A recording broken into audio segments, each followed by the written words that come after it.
Assalamualaikum warahmatullahi wabarakatuh. Alhamdulillahirabbil alamin wa bihi nasta'inu ala umuri dunya waddin wala haula wala quwata illa billahil aliyil azim. Qala Allah ta'ala fi kitabil karim wa huwa asdaqul qailin kullu nafsin dha'iqatul maut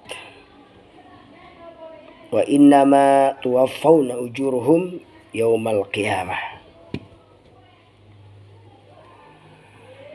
Saudaraku yang dimuliakan oleh Allah Subhanahu wa taala, dalam kesempatan kali ini dalam muqaddimah hari ini, marilah kita bersyukur kepada Allah Subhanahu wa taala atas nikmat yang Allah berikan, terutama nikmat iman dan nikmat Islam dan nikmat kita bersama dalam berdakwah, dalam membangun batu bata kehidupan seorang muslim. Sungguhnya nikmat yang paling besar itulah salah satunya adalah nikmat menjadi seorang da'i ilallah. Seseorang akan mati ketika orang tersebut sedang melakukan sebuah kebiasaan.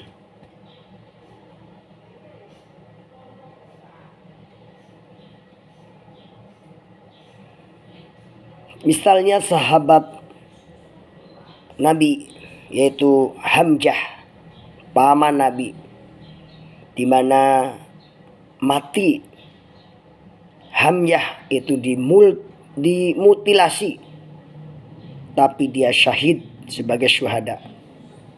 Sementara beberapa tokoh kafir Quraisy ditemukan mati dalam keadaan mulus, padahal mereka ahli neraka.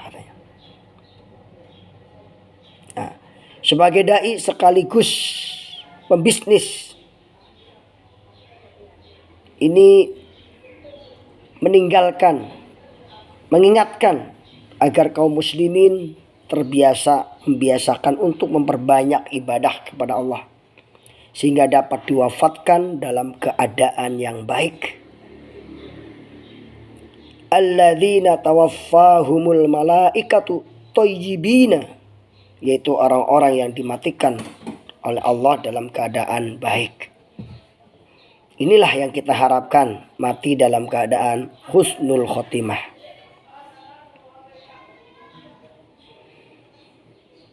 Dalam sebuah hadis yang artinya bahwa Rasulullah SAW bersabda, setiap orang akan dibangkitkan sesuai dengan kematiannya.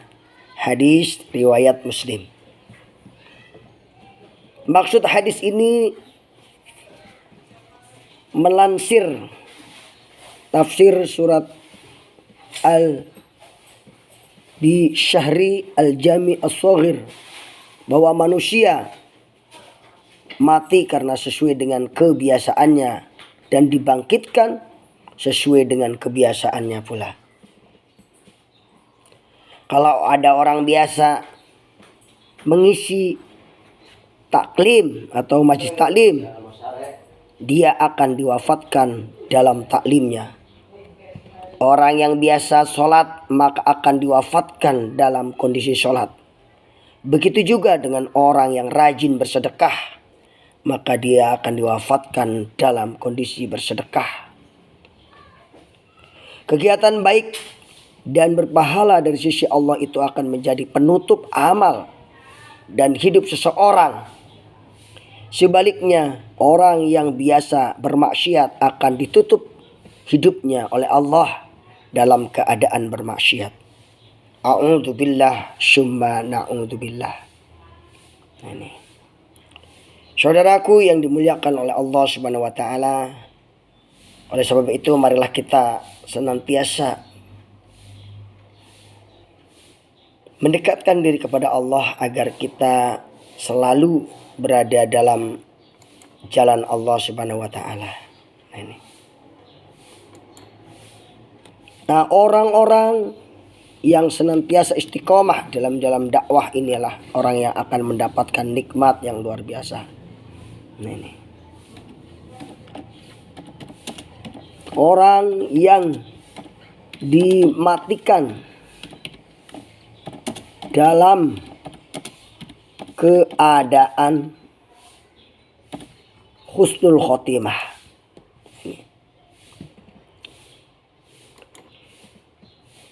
Dikarenakan orang tersebut senantiasa melakukan amal kebaikan berupa berdoa kepada Allah, memohon agar matinya dalam keadaan husnul khotimah. Ini.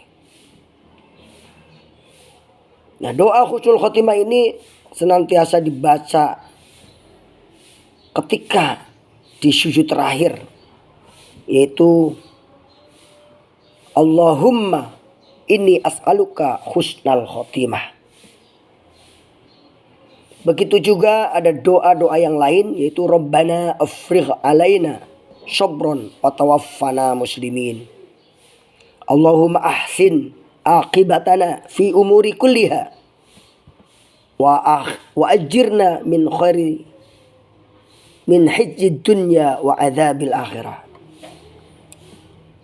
Allahumma ij'al khairu umri akhirahu wa khairu amali khawatimahu wa khairu ayyami yawma alqaqa fihi.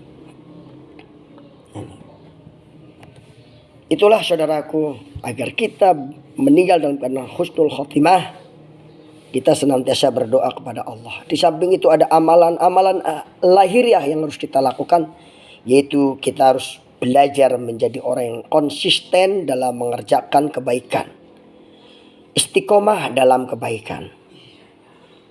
Sebagaimana Allah jelaskan dalam surat Al-Fusilat ayat 30. Sesungguhnya orang-orang yang berkata, Tuhan kami adalah Allah, kemudian tetap istiqomah, maka akan turun malaikat kepada mereka seraya berkata, janganlah kamu takut dan bersedih, serta bergembiralah dengan memperoleh surga Allah Subhanahu wa taala.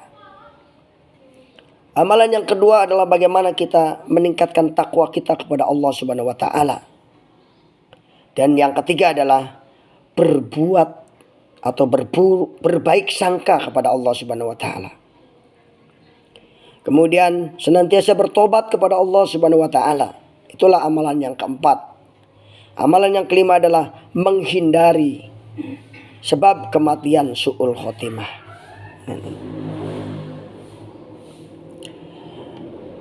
Salah satu penyebab kematian su'ul khotimah adalah melakukan kesyirikan, menunda-nunda tobat, bergelimang dengan maksiat, berprasangka buruk kepada Allah ketika mendapatkan musibah, hubud dunya wa karahatul maut, cinta dunia dan takut mati, serta banyak melakukan aktivitas-aktivitas fasik, pemikiran yang fasik maupun dalam hati yang tidak ada gunanya. Saudaraku yang dimuliakan oleh Allah Subhanahu wa taala, semoga kalam pembuka ini menjadi pemecut kita untuk menjadi orang-orang yang senantiasa istiqomah di dalam dakwah, istiqomah dalam bertakwa, istiqomah dalam berbaik sangka kepada Allah, serta senantiasa bertobat kepada Allah. Marilah kita tutup kajian kita dengan kalimat Subhanakallahumma wa bihamdika asyhadu an la ilaha illa anta astaghfiruka wa atubu ilaik. Wassalamualaikum warahmatullahi wabarakatuh. Eng.